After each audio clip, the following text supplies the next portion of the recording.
Hey guys, how's everybody doing? I hope everybody's having a great day today. I'm having a fabulous day.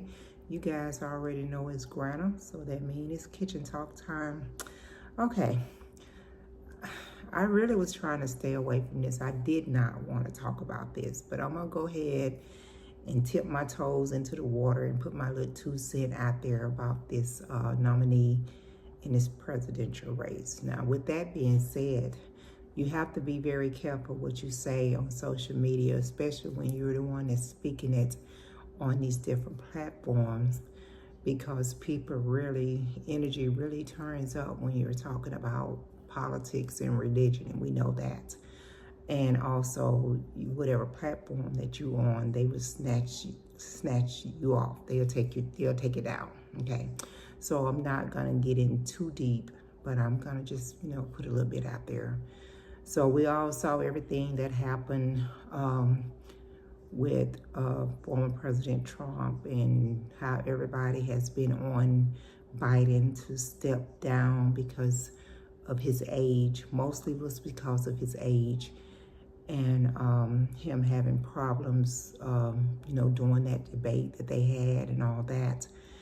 And with that being said, I think, and it's just my personal opinion, there should be an age limit on running for the highest office of the United States, which is the president. I feel like they need to cap it out at 65. If you can run up to your 65 years old, after 65, you cannot run.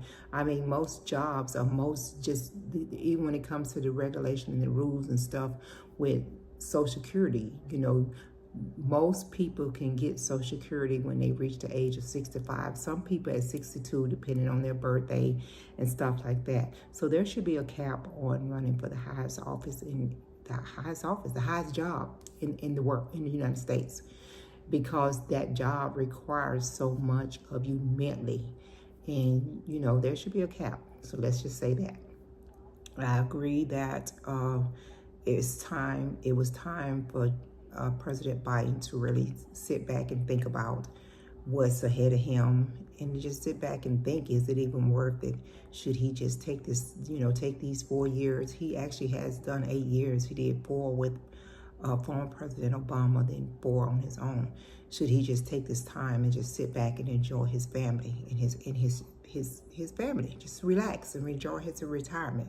So I'm glad he made that decision. Okay, so the people got what they asked for. That's what they wanted. That's what they got.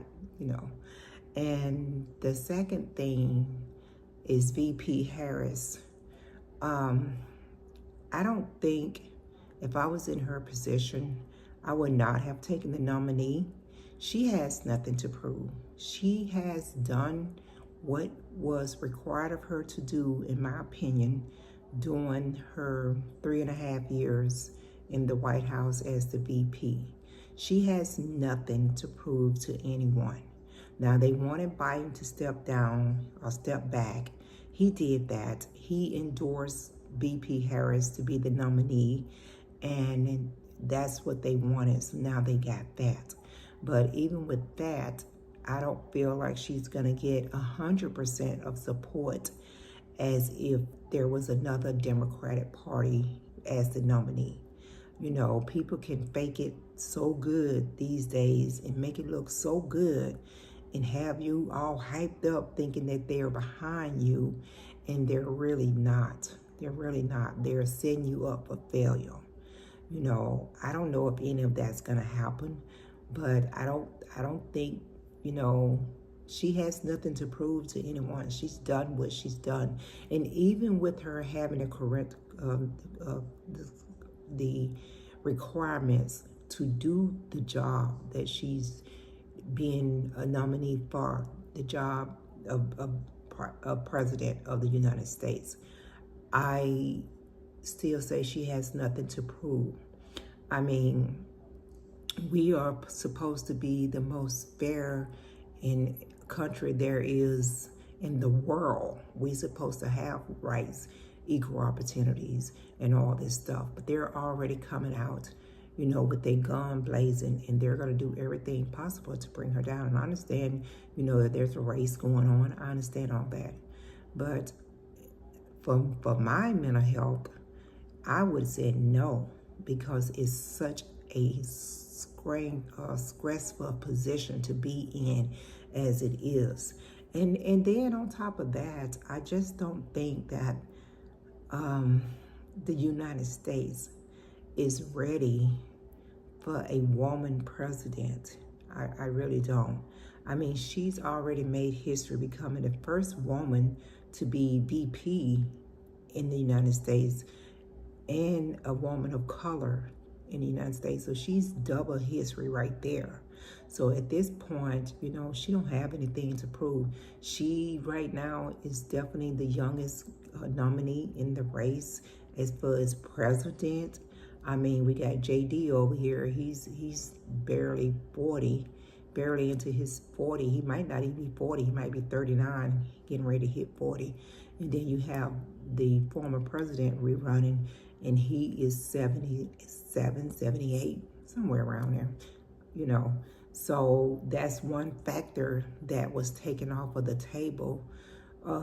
Age, that was one thing that was taken off over on this side. They didn't have that to use against them, okay? But I just don't think that VP Harris has anything to prove. This woman is very educated. This woman knows she's held some of the highest position there is to hold already. It's already under her belt. No one can take that away from her. They can't take away what she's already done and the things she has already accomplished for the community that she was in out in California. So they can't take that away from her. They cannot take away her knowledge at all. No matter how much they try to belittle her or say anything about her, and she has the experience. She, as the VP right now, has more experience than the VP nominee that might possibly come into the White House. She has more than that. But as we've seen in the past, experience doesn't mean anything. It doesn't. We've seen that in the past. And, we as women, they're saying that even though she may get the delegates in August when they do the delegates and all that, they still saying that women are not going to support her. I don't know. I mean, I'm going to stay true to my what I feel. I'm going to stay true to that. But I don't want her to have to go through this mentally draining experience. I know she's going to do it. And what I say, my little voice is not going to make a difference one way or the other. But I would not want her to have to go through all that. And then, let's just say if it does not work out the way that her party wants it to work out, then once again, she is the blame person. She's going to be the one to take the fall on that. And they still have opportunities to put someone else in that nominee. I don't even understand, and I think I said this way back last year. I don't understand why there was no Democrats in the nominee, in the race from the beginning. There was none. They did not put their hats in there, and if they felt the way they felt a year ago, why would they not step up to the plate if they felt like they had the credentials to do the job and put their name in the hat and run for the nominee? Then they would have had choices then. And at that point, they would have had the debates between the nominees, and they could have chose someone over Biden if Biden had, been the nominee. They just left all that there on the table, and there was no other choice than for him to be the nominee. And once he became the nominee, then they was unpleased with him being in the position. So I don't understand why they did not, throw their hats in there. All these other different Democratic people that's in these different positions and was there, and they was qualified to run as a nominee and have those debates and do all that, and then let the delegates and let the people decide who would be the nominee. They didn't do that. So now it's just crazy. It's crazy. I don't know what's going to happen. You know, I try not to get all worked up about it, but this is something that's going to affect all of us. You know, it's going to affect the retirees. It's going to affect people that's on uh, um, um, Social Security and on a budget and living paycheck to paycheck, and people that's dealing with child care and trying to go to work, people that's dealing with wanting to build their families and not able to build their families because there's been, you know, decisions made for them when it comes to that. You know, it's so much on the table that people are not thinking about. I really think on both sides, it's just a lot of selfishness going on. It's all about that person and their egos and who's the bigger man, who got the bigger bah, bah, bah. You know what I mean? So I just feel like they should just I don't know. They need to stick to the issues, and I think people need to open their eyes and make their own decision, because it's so much violence going on and so much hatred going on in this world, and it ain't even about.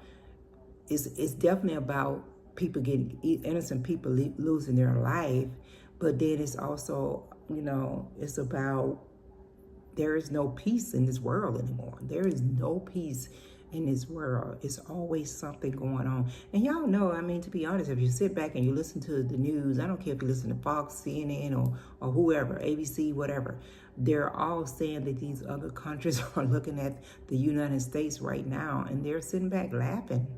You know, they're waiting for us to destroy ourselves. They don't have to do it because we're doing it to ourselves. They don't have to do nothing. You know, they just sitting back watching it all. They sitting back watching like, okay, these people here, we ain't gotta do nothing.